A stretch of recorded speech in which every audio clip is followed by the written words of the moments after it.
Romains chapitre 9 à partir du verset 27. Ésaïe de son côté s'écrit au sujet d'Israël. Quand le nombre des fils d'Israël serait comme le sable de la mer, un reste seulement sera sauvé. Ésaïe, le prophète, s'écrit ainsi au sujet d'Israël. Quand le nombre du peuple d'Israël sera nombré comme le sable de la mer, un tout petit seulement poignet comme ça serait sauvé. Je nous dis, dans le monde aujourd'hui, tout le monde sont appelés enfants de Dieu. À la seule différence que tout le monde n'obéisse pas à la parole de Dieu. Mais être enfant de Dieu, chacun répond présent. Qu'il est enfant de Dieu. Le Seigneur dit dans Jean 14, 15, si vous m'aimez, gardez mes commandements. Je rappelle encore ce matin. J'exhorte encore ce matin. J'attire encore l'attention des enfants de Dieu ce matin. Être enfant de Dieu n'est pas celui qui se rend dans les lieux de culte tous les jours, mais celui-là qui, en se rendant même au lieu du culte, médite et garde la parole, écoute et fait la volonté de son Créateur. Nous allons lire, avant de revenir dans Romains 9, nous lisons Apocalypse 1, verset 1 à 3. Apocalypse chapitre 1, du verset 1 au verset 3. Révélation de Jésus-Christ que Dieu lui a donné pour montrer à ses serviteurs les choses qui doivent arriver bientôt, et qu'il a fait connaître par l'envoi de son ange à son serviteur Jean, lequel a attesté la parole de Dieu et le témoignage de Jésus-Christ, tout ce qu'il a vu. Heureux celui qui lit et ceux qui entendent les paroles de la prophétie et qui gardent les choses qui y sont écrites. La révélation par Jean au peuple de Dieu. Des choses qui doivent arriver bientôt. Bientôt, c'est maintenant. Bientôt, c'est là. Heureux celui qui lit, qui entend et qui garde les choses qui y sont écrites. Être enfant de Dieu, un enfant de Dieu véritable, c'est celui qui veille à ce qui est écrit. C'est celui qui observe avec son cœur ce qui est écrit. Je vous ai rappelé plusieurs fois dans Ésaïe 34, 16, quand le Seigneur dit consultez et lisez le livre de l'Éternel. Rien ne manque, rien ne fait défaut dans cette parole. Cette parole est l'incarnation de la vérité, de la justice et de la transparence. L'apôtre Paul, il nous rappelle dans Colossiens, à son verset 18, que nous ne devions pas être la proie des hommes. Ou vous écoutez, fais ci, fais ça, ne fais pas ça, ne fais pas ça. Or, l'homme qui vous enseigne la parole dit, voici ce que l'Éternel dit. Voici ce que vous deviez faire, selon ce qui est recommandé dans le livre de la vérité. Ici, il n'y a pas la pensée de l'homme. L'homme doit quitter sa pensée pour la pensée de Dieu. L'homme doit quitter son état d'impurité. L'homme doit incarner la pensée de Dieu. La pensée de Dieu, c'est sa parole. Au commencement était la parole. Au commencement, dans Jean 1, était la parole. La parole était avec Dieu et la parole était Dieu. Toutes choses ont été faites par la parole. Je ne sais jusqu'à combien de fois je leur rappelais que pour être un enfant de Dieu, on doit être identique à la parole écrite. Si vous faites quelque chose qu'on n'identifie pas dans la parole, oh, j'en ai dit, vous servez votre père car c'est un menteur. Il ment dès le commencement. Vous ne servez pas Dieu. Et Zacharie, dans Zacharie 8,16, Zacharie dit, voici ce que vous deviez faire. Dites la vérité chacun à son prochain. La vérité vient d'où? La vérité vient de la parole. Nous n'avons connu la vérité que par la parole. Nous n'avons connu la vérité que par la parole. Celui qui veut dire la vérité, celui qui veut marcher selon la vérité, le sera par la parole de la vérité. En dehors de la parole, c'est ta pensée. Et si c'est ta pensée peut te tromper. Comme parlement, ta pensée même, dans ton état d'incrédulité, fait ce qui est bien. Vous voyez, des personnes noyées dans le péché, quand ils font naturellement ce qui est bien, ils sont même surpris. Ils sont même surpris. Or, Dieu, dans Jean 3,16, a tant aimé le monde et a envoyé son Fils unique, Jésus-Christ, afin que le peuple, la créature de Dieu, quitte leur pensée. Puisque Dieu voyait que l'homme ne peut pas, s'il ne voit pas un exemple à ses yeux, il ne peut pas marcher dans ma pensée. C'est pour ça qu'il a envoyé son Fils unique. Donc vous avez appris que l'ange qui était auprès de Dieu, qui servait Dieu, dans l'Apocalypse, a désobéi. Et il y eut guerre dans le ciel. Et dans le livre d'Apocalypse, il dit malheur à la terre, car il a été précipité. Le diable, l'ange du mal. Et Dieu a tant aimé le monde. Il a envoyé de même son Fils unique descendre pour mettre en garde ceux qui voudraient être sauvés. Pour dire à ceux qui voudraient être sauvés que voilà, ici c'est son piège. Là c'est son piège. Là c'est son piège. Ne passe pas. Ne touche pas. J'ai appris ne touche pas que par la parole. N'apprenez ne touche pas sur le langage des hommes. Les hommes peuvent vous tromper. Mais si c'est la parole de Dieu, déjà que Dieu dit qu'il a tant aimé son peuple dans la perdition. Dieu a aimé un peuple dans le péché. Mais Dieu n'a pas aimé le péché. Dieu a aimé un peuple pécheur. Mais Dieu n'a pas aimé le péché. C'est pourquoi Dieu vient enseigner le peuple de quitter le péché. Quand Dieu dit dans Jean 3,16 qu'il a tant aimé le monde était dans le péché. Jésus-Christ, au début de son ministère, dans Matthieu 4, quand il vient, il trouve un peuple assis à l'ombre de l'obscurité. Donc, cette lumière a jailli autour de cela. Sa première parole, repentez-vous car le royaume des cieux s'est approché vers vous. Repentez-vous car le royaume des cieux s'est approché vers vous.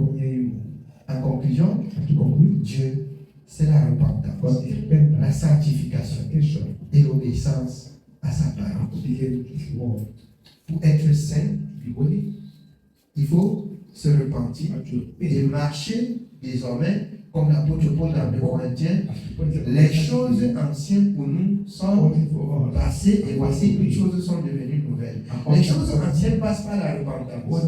Les choses anciennes passent par la mort et la résurrection, conformément à la vie de Jésus. Voilà où nous devenons une nouvelle créature. Les gens disent souvent, je me suis baptisé. Je me suis baptisé. Mais on leur pose la question à savoir, qu'est-ce que le baptême? Ils ne savent pas ce que c'est que le baptême. D'autres vont jusqu'à dire, on m'a baptisé dans l'eau. Comme la religion connaissent maintenant que c'est dans l'eau qu'on baptise. On m'a baptisé dans l'eau. Mais les gens partent dans l'eau se laver aussi. Les gens partent nager même dans l'eau. On t'a lavé seulement dans l'eau si ce n'est pas conforme à la parole. C'est qu'on t'a plongé, on t'a lavé dans l'eau. Parce que le baptême doit être conforme à la parole écrite.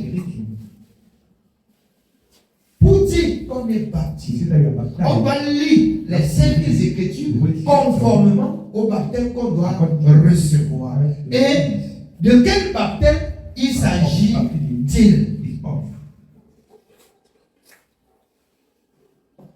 Tous ceux qui sont baptisés.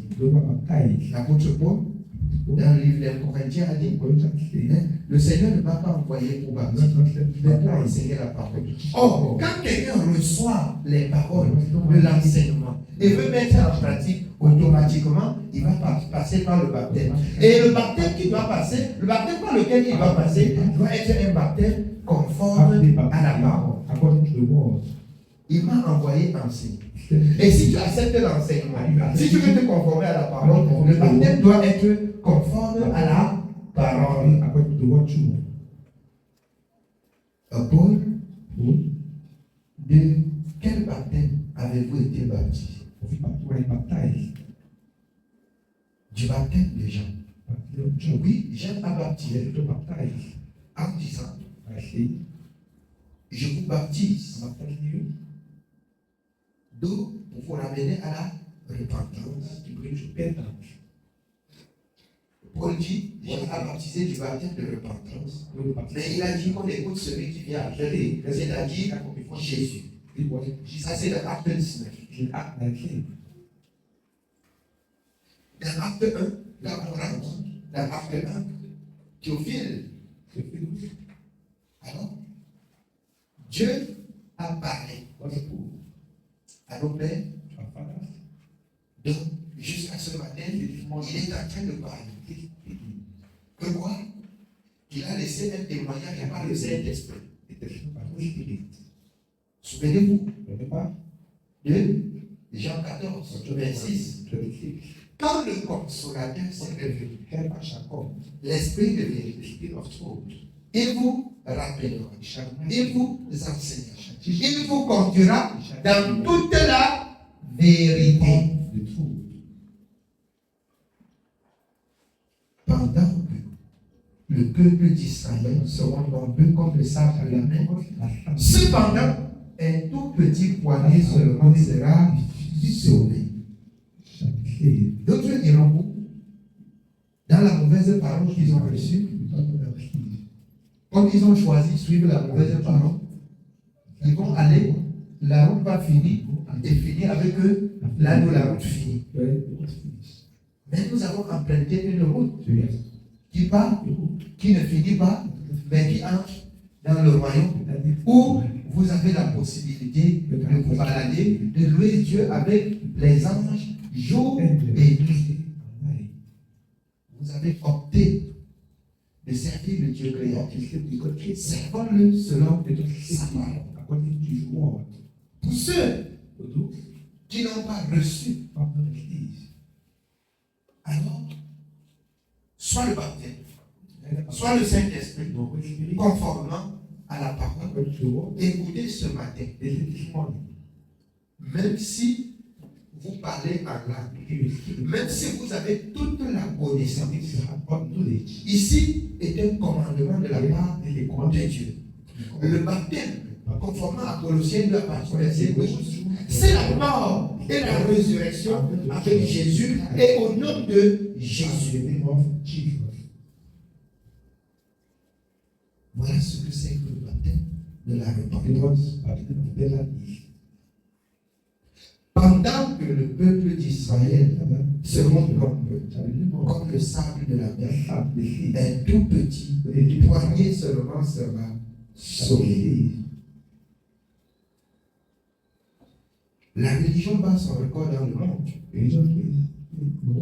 Et chacun enseigne comme il veut enseigner. Mais de grâce, On ne doit pas enseigner comme on peut enseigner, mais on doit enseigner comme Dieu a dit dans sa parole.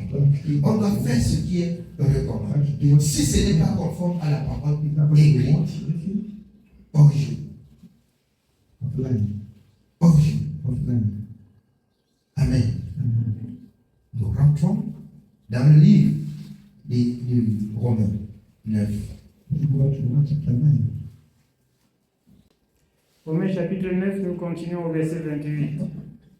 Car le Seigneur exécutera pleinement et promptement sur la terre ce qu'il a résolu. Le Seigneur exécutera promptement ce qu'il a dit. Donc si tu ne marches pas comme le Seigneur a dit, il exécute promptement ce qu'il a dit. Ce que tu fais, si ça n'entre pas dans ce qu'il a dit, tant pis pour toi seul. Tant pis pour toi seul. Il exécutera promptement selon ce qu'il a dit. C'est pourquoi nous devons servir Dieu selon sa parole. Amen. Oui, bien. Au verset 29. Et comme Ésaïe l'avait dit auparavant, si le Seigneur des armées ne nous eût laissé une postérité, nous serions devenus comme Sodome, nous aurions été semblables à Gomorrhe. Si le Seigneur, dans son amour, n'avait pas réservé un fait de reste. Vous voyez, au fil du temps que les gens nous côtoient, ceux qui aiment la justice, ils peuvent s'attacher à cette parole. Ceux qui aiment la flatterie du monde, ils peuvent se retourner. Parce que Dieu nous a aimés, il nous a choisis, et il a fait de nous ce faible reste. Je te dis ce matin, ne viens pas à l'église de maladie, ne viens pas à l'église par émotion, ne viens pas à l'église faire la volonté de l'homme, mais viens à l'église faire la volonté de ton Créateur. Même si tout le monde venait à abandonner, n'abandonne pas. Il y a une rémunération pour ceux qui vont persévérer jusqu'à la fin. Matthieu, ce sont ceux-là qui vont persévérer jusqu'à la fin qui seront sauvés. Il y a la récompense qui est la vie éternelle. J'ai souvent rappelé, je rappelle jusqu'à ce matin, dans le livre des Hommes, le Seigneur a manifesté son mécontentement vers Israël. Dans Nombre 32, pourquoi? Parce que Israël a suivi depuis l'Égypte la voie de l'Éternel, mais n'a pas suivi pleinement sa voie. Israël a jonglé et ça lui est rattrapé. C'est pourquoi ils sont morts. C'est bien pourquoi Josué seul et Caleb et les enfants âgés de 20 ans en descendant sont entrés à Canaan. Toi ce matin, tu te retrouves de quel côté? Tu te retrouves de quel côté? La rébellion, l'obéissance, la justice, la vérité, la sainteté, c'est que Dieu est sur le chemin. Amen. Oui, bien aimé, on continue. Continuons au verset 30. Que dirons-nous donc?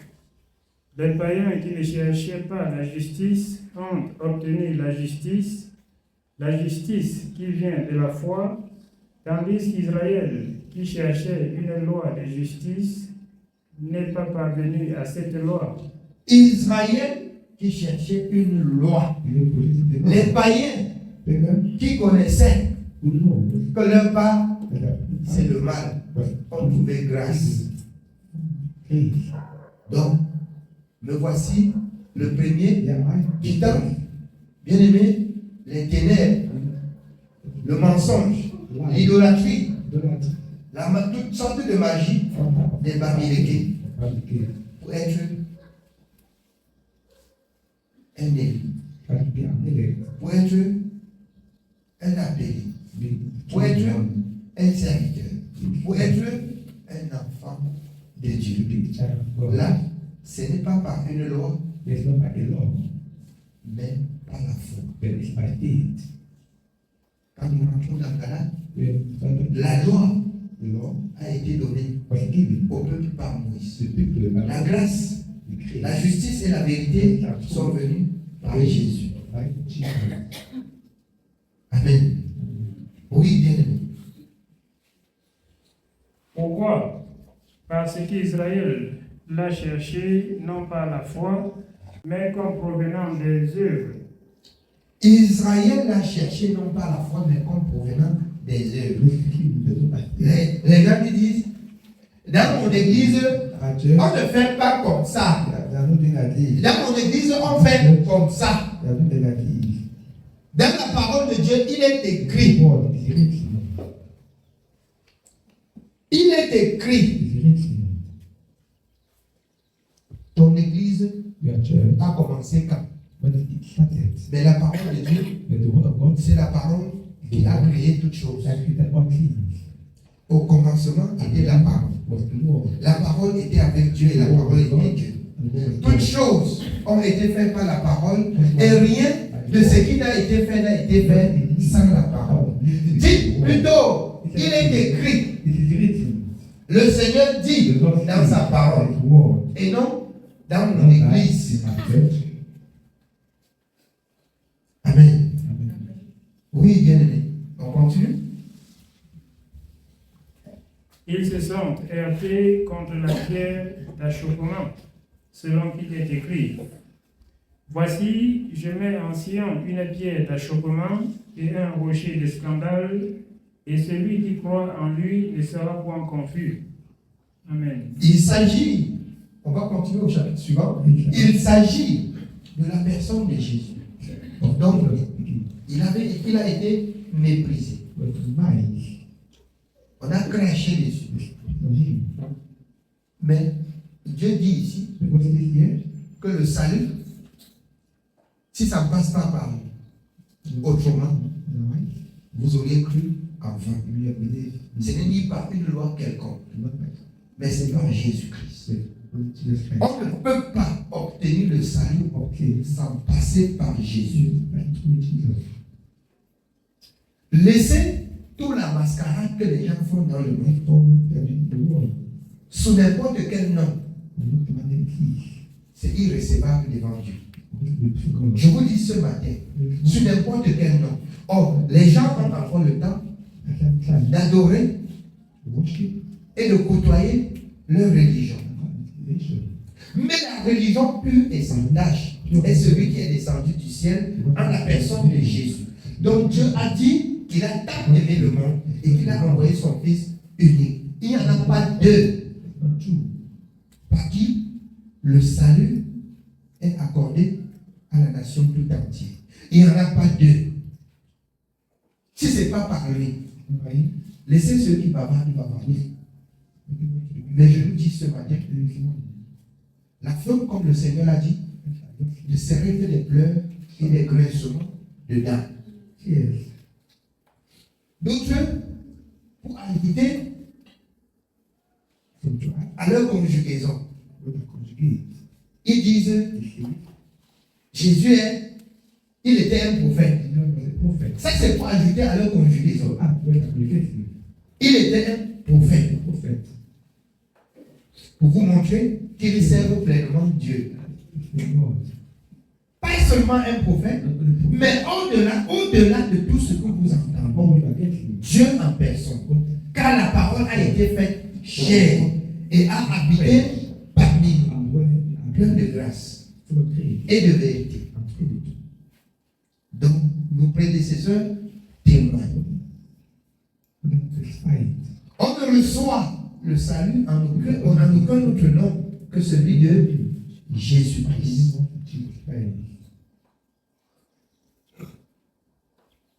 ceux pour qui il est venu. Il est venu chez les siens. Les siens ne l'ont point reçu. Il se tournait vers les nations du monde. Et il dit à tous ceux qui le reçoivent, à tous ceux qui croient en lui, il leur donne le pouvoir de devenir enfants de Dieu, lesquels sont nés ni de la volonté de la chair, ni du sang. Ce n'est plus comme les mêmes femmes. Ce n'est plus comme les juifs, mais tous ceux qui croient à cette parole et qui se comportent conforme à cette parole venue du Fils unique de Dieu devient juif, devient israélien. Amen. Oui, bien aimé. On continue? Continuons au chapitre 10 de Romains, à partir du verset 1. Frères, le vœu de mon cœur et ma prière à Dieu pour eux, c'est qu'ils soient sauvés. Écoutons l'apôtre Paul. Le vœu de mon cœur et ma prière à Dieu, c'est qu'ils soient sauvés. Il ne dit pas être sauvé dans leur égarement. Il ne dit pas être sauvé par cette façon de servir Dieu, mais qu'il retrouve le chemin de la vérité, qu'il retrouve le chemin de la justice. Parce que vous allez comprendre et penser qu'on peut prier Dieu dans la nature de l'homme où il est, dans le péché, et il soit sauvé sans repentance ou sans quitter la mauvaise parole pour la bonne parole. C'est pas possible. Le vœu de son cœur, c'est qu'il soit sauvé. Oui, on continue.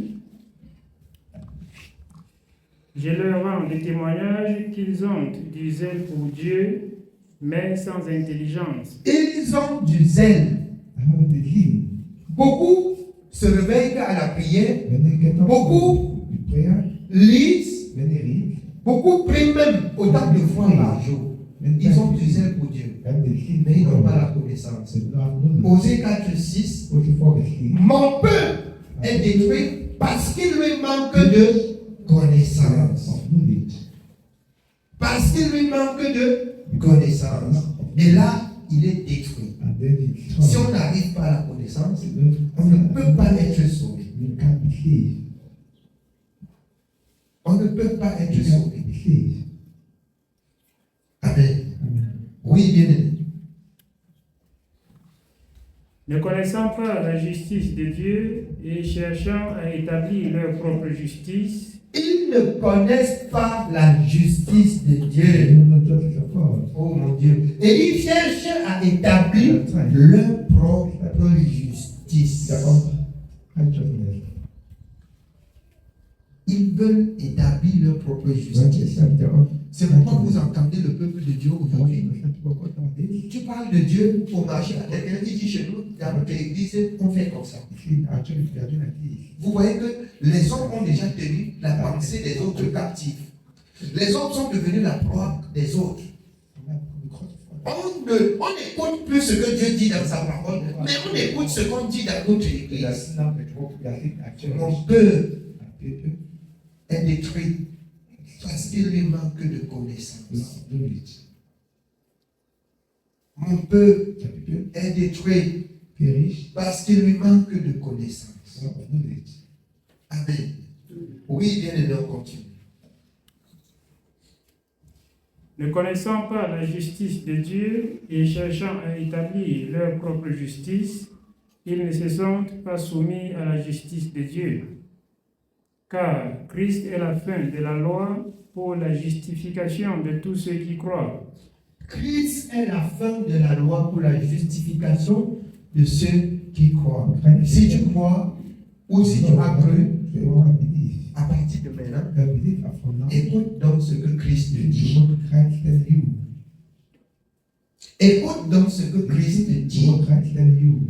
Christ est la fin de la loi. On veut t'imposer une loi quelconque que Christ a libéré de ça. Tu dis non. Par la grâce, je suis sauvé. Par la grâce, je suis sauvé. Je vais prendre un exemple très palpable.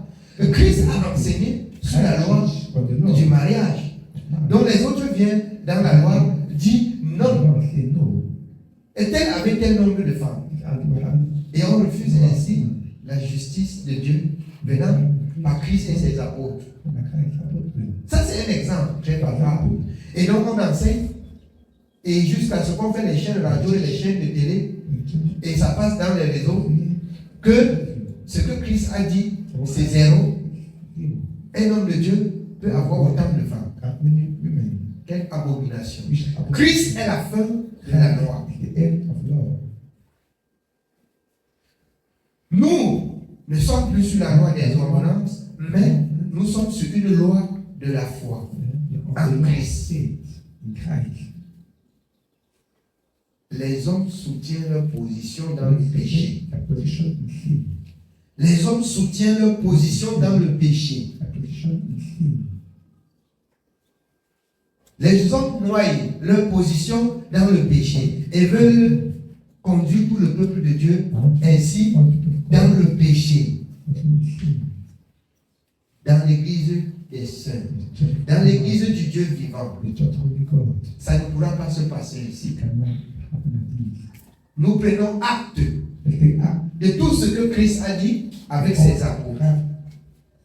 Et nous marchons à l'égard de l'église primitive qui a commencé à la Pentecôte de la part de Dieu.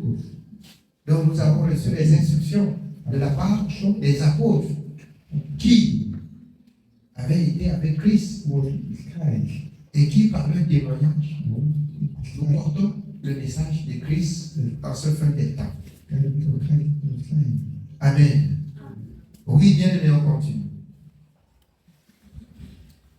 Nous continuons au verset 5.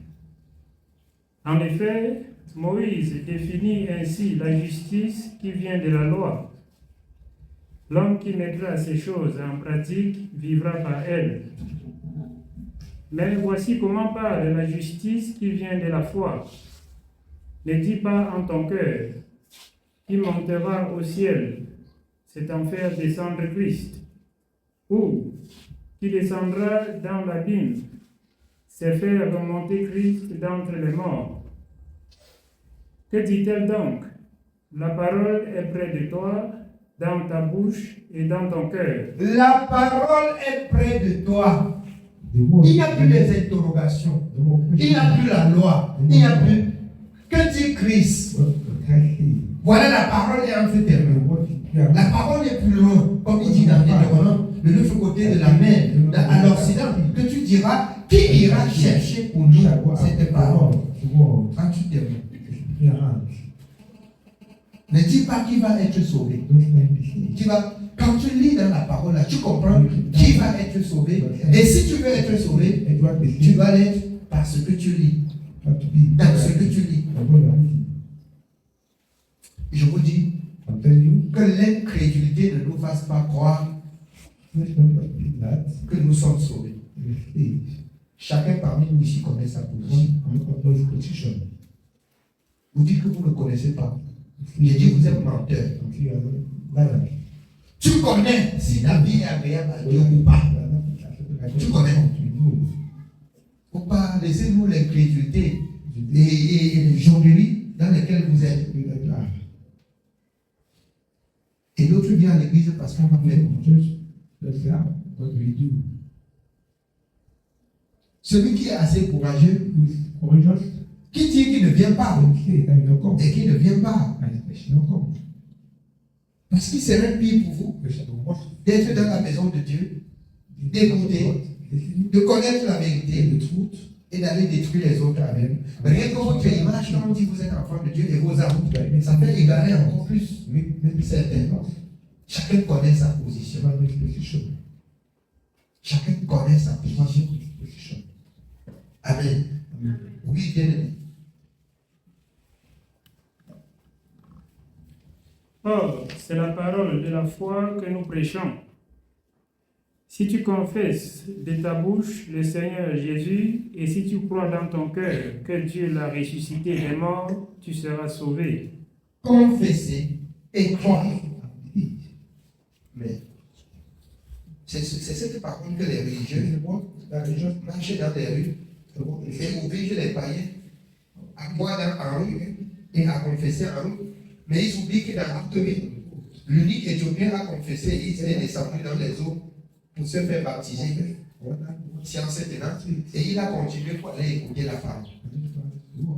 On avait des païens qui confessent de leur bouche et ils battent continuer dans leur péché et ils se disent bien dans leur cœur être sauvés. Ce n'est pas le genre d'évangile là que nous prêchons. Ils étaient chaque jour ensemble. Acte 2, et ils persévéraient dans l'enseignement des apôtres. C'est cet évangile que nous portons. Si quelqu'un croit qu'il persévère dans l'enseignement des apôtres, dans le livre de la vérité, il a médité jour et nuit, selon Somme 1, pour pouvoir conduire sa vie selon ce qui est écrit. Nous ne disons pas que c'est seulement par nous que les hommes doivent apprendre à connaître Dieu, mais pas la parole de Dieu, pas la parole de la vérité et de la justice. Vous pouvez apprendre à connaître, à comprendre et à servir bien votre Dieu. Amen. Oui, bien. Nous sommes au verset 10. Car c'est en croyant du cœur qu'on parvient à la justice, et c'est en confessant de la bouche qu'on parvient au salut, selon ce que dit l'Écriture. Quiconque croit en lui ne sera point confus. Il n'y a aucune différence, en effet, entre les Juifs et les Grecs, puisqu'ils ont tous un même Seigneur qui est riche pour tous ceux qui l'invoquent. Car quiconque invoquera le nom du Seigneur sera sauvé. Comment donc invoqueront-ils celui en qui ils n'ont pas cru? Et comment croiront-ils en celui dont ils n'ont pas entendu parler? Et comment en entendront-ils parler s'il n'y a personne qui prêche? Et comment y aura-t-il des prédicateurs s'ils ne sont pas envoyés selon qu'il est écrit? La plupart ne sont pas envoyés.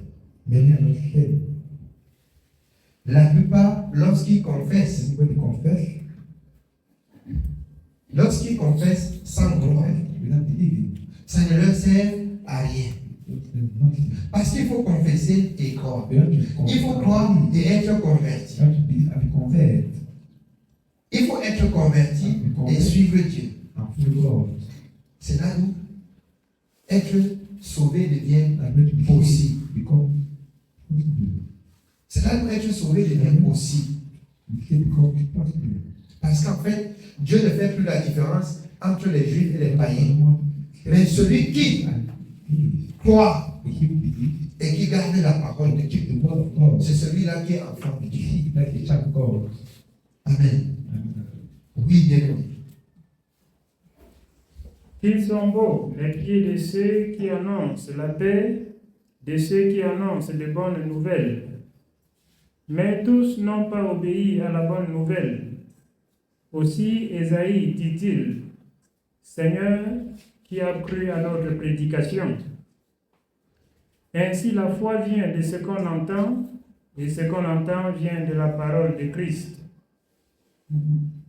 Mais je dis, n'ont-ils pas entendu? Amen. La foi vient de ce qu'on entend. Et ce qu'on entend vient de la parole de Christ. C'est bien précisé. C'est bien précisé. Dans toutes vos actions, vous devez regarder la position de Christ. Dans tout ce que vous faites, vous devez regarder la position de Christ dans ce que vous faites. Qu'est-ce qu'il a dit? Qu'est-il écrit? Amen. Oui, bien. Continuons au verset 18. Mais je dis, n'ont-ils pas entendu? Au contraire, leur voix est allée par toute la terre et leur parole jusqu'aux extrémités du monde. Nos voix partent, comme ce matin, dans toutes les extrémités. Et je bénis Dieu qui, dans sa sagesse, a donné la sagesse à l'homme de développer les réseaux sociaux pour nous aider. Si ce n'était qu'à nous-mêmes, on pouvait nous refuser le visa pour aller dans certains pays prêcher. Mais sans fournir des efforts, voilà ça qui arrive. C'est parti dans toutes les étendues. Quand je lisais encore la parole de Dieu, je réfléchissais, quand le Seigneur dit, quand la bonne nouvelle serait prêchée dans toutes les extrémités, après quoi viendra la fin. Je disais qu'on va faire comment? Si, au juste. Par moment, je pensais que, en tout cas, si Dieu nous a suscité ici au Cameroun, dans notre pays, il va susciter certains, et voici comment la bonne nouvelle va s'étendre. C'est la vérité.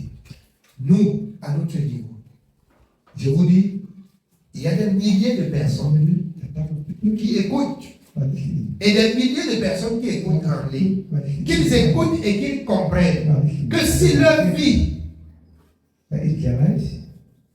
s'ils ne changent pas leur vie pour être conforme à ce qui est écrit dans la parole de la vérité, selon que Dieu a dit et qu'il a remis tout le pouvoir en Christ pour être sauvé, tant pis pour eux seuls, parce que cette bonne nouvelle est allée jusqu'à eux. Je rends grâce à Dieu. Il n'y a que Dieu maintenant pour nous porter et nous amener à voyager où il veut qu'on parle ensemble. Parce que là maintenant, c'est dans presque tous les pays du tiers monde. Donc, celui qui se bat beaucoup pour voyager, je dis de grâce, qu'il se calme et qu'il se bat beaucoup pour que Douala même seulement soit prêché. Qu'il se bat beaucoup pour que le Cameroun même seulement soit prêché. Qu'il se bat seulement pour que l'Afrique même entière soit prêchée. Dieu nous a aidés avec le canal des réseaux sociaux, par la sagesse qu'il a donnée à l'homme, de telle sorte que le message, au même instant que nous parlons, même jour, aux États-Unis, même en Chine, partout dans les extrémités du monde, ça arrive. Ça arrive. Amen. Et c'est pour ça que je bénirai toujours l'État. Amen. Oui, bien aimé. Nous continuons au verset 19. Mais je dis, Israël ne l'a-t-il pas su? Moïse le premier dit, j'exciterai votre jalousie par ce qui n'est point une nation. J'exciterai votre jalousie par ce qui n'est point une nation. Il s'agit des sauvages comme nous. Et ceux qui se disaient bien être des personnes élues, ils nous voient aujourd'hui porter la parole de la vérité. Et ça leur dérange. On croyait que nous étions condamnés à mourir dans le péché. Mais Dieu, dans son amour, avait prévu une sortie pour nous. Donc nous sommes aujourd'hui devant sa présence. Ne recevons pas la grâce de Dieu en vain. Ne recevons pas la grâce de Dieu en vain. Vous comprendrez plus tard. Pourquoi tous les jours, je crie sur le micro. Repentez-vous. Je crie sur le micro. Faites la volonté de Dieu. Je crie sur le micro. Lisez et faites ce que Dieu dit. Je crains que beaucoup parmi nous, n'arrivent trop tard. C'est écrit dans les blocages. Amen. Oui, bien aimé. Je provoquerai votre colère par une nation sans intelligence. Et Ésaïe pousse la hardiesse jusqu'à dire, j'ai été trouvé par ceux qui ne me cherchaient pas. Je me suis manifesté à ceux qui ne me demandaient pas. Mais au sujet d'Israël, il dit, j'ai tendu mes mains tous les jours vers un peuple rebelle et contredisant. Vers un peuple rebelle et contredisant. Il s'est laissé trouver par ceux qui le cherchaient pas. Qui ne le cherchaient pas. Loin au fin fond du village, là, qui pouvait nous dire qu'on pouvait être aujourd'hui un villageois arrêter le micro pour parler du nom de Jésus. Mais c'est arrivé. C'est arrivé jusqu'à nous. C'est ça la grâce de Dieu. C'est ça les bontés de l'Éternel qui ne cessent de s'étendre dans toutes les extrémités. Voilà pourquoi Dieu est bon. Autrefois, nous n'avions pas la parole facile. Mais avec Jésus, nous avons eu la parole facile. Nous avons eu une langue adaptée à la parole de la vérité. Bien-aimé, c'est ce qui marque sa présence dans notre vie. Et je suis convaincu que beaucoup de personnes qui ont connu par le passé vont ouvrir même le téléphone et voir que c'est celui-ci qui parle de Dieu comme ça. Ils vont bien essuyer les yeux avant de regarder. Et ce serait la vérité. Comme un client au marché l'autre jour, dont je rendais témoignage, il est venu acheter quelque chose. Après, je vois qu'il se recule, il me regarde. Il me dit, vous êtes pasteur? Je lui dis, pourquoi vous êtes pasteur? Il dit, non, je demande ce nom. Il me regarde à porter. Je dis, oui. Il dit que, pasteur, que Dieu vous bénisse. Je vois sur les réseaux. Moi, je ne connais pas. Vous voyez? La bonne nouvelle, plus pour moi, est prêchée. Ceux qui sont prêts, ils refusent même d'écouter. On est forcé même de venir. Les autres, par ailleurs, achètent même des dégâts pour voir. Et l'autre, quand ils rencontrent même celui qui parle, ça fait sa joie. Pendant que vous me rencontrez, vous dites qu'il fait qu'il ne soit même pas là.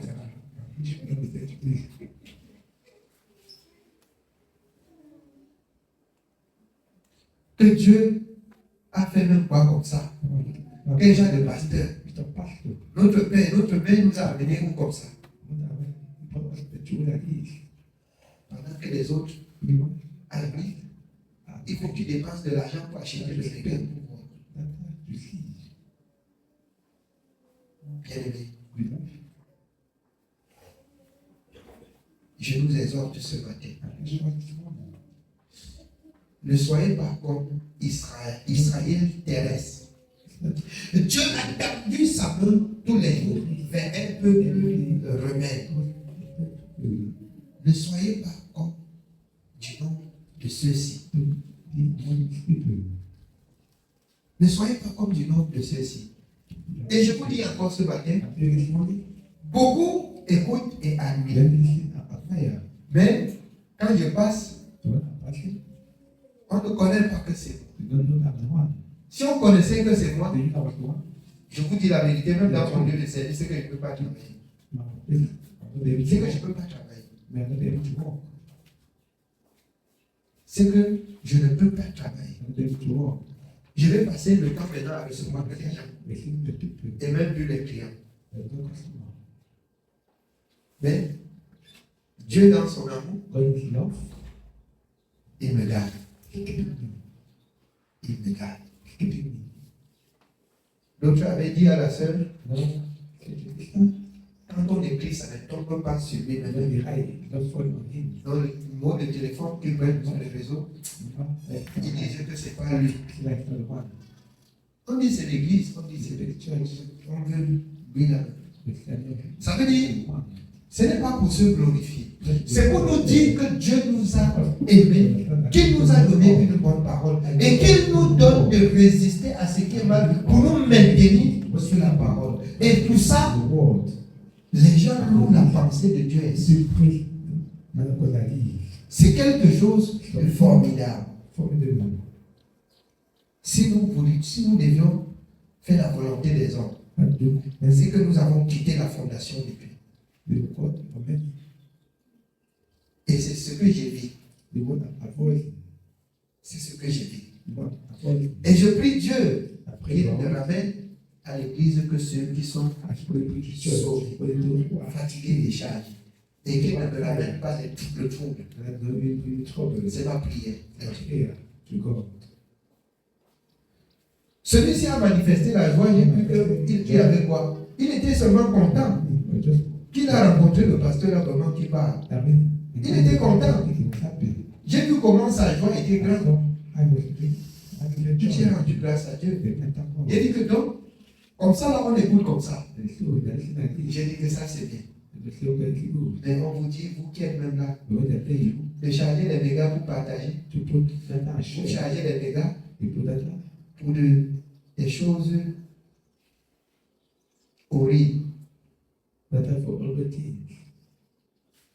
Pour partager, pour multiplier la pensée de péché contre Dieu. Pour regarder ce que vous ne deviez pas regarder. Au lieu de partager, que les gens reçoivent, qu'ils reçoivent partout. Et je vois même en ligne, même plus, d'autres qui partagent sont même des gens que je ne connais même pas, que je n'ai même jamais vu. Mais vous qui êtes là, c'est même très difficile de voir quelqu'un partager. Alors que chacun devrait avoir dans la pensée que pour que le message d'aujourd'hui s'affiche, il faut que je lance. Quand tu lances, tous ceux qui sont abonnés sur ta page, ils lisent. Si tu lances, je lance, ça veut dire ça prend beaucoup de personnes. Et le message est prêché. Amen. Regardez même seulement le groupe WhatsApp que la bien-aimée a créé. Mais il y a déjà des milliers de personnes abonnées. Les gens voient comme ça, quand ils mettent avec les liens, les gens s'abonnent même seuls. Mais cependant, beaucoup même à l'église quittent ça. Beaucoup quittent même. Ils ont laissé pour avec les grosses histoires. On vient à l'église, on n'a pas seulement ce quelque là.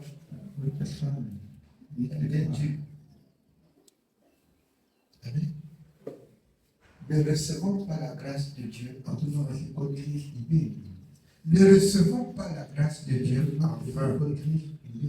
Amen. Que Dieu soit béni. Plus ou moins, vous avez écouté ce matin. J'arrête à ce moment. Que le Seigneur vous bénisse.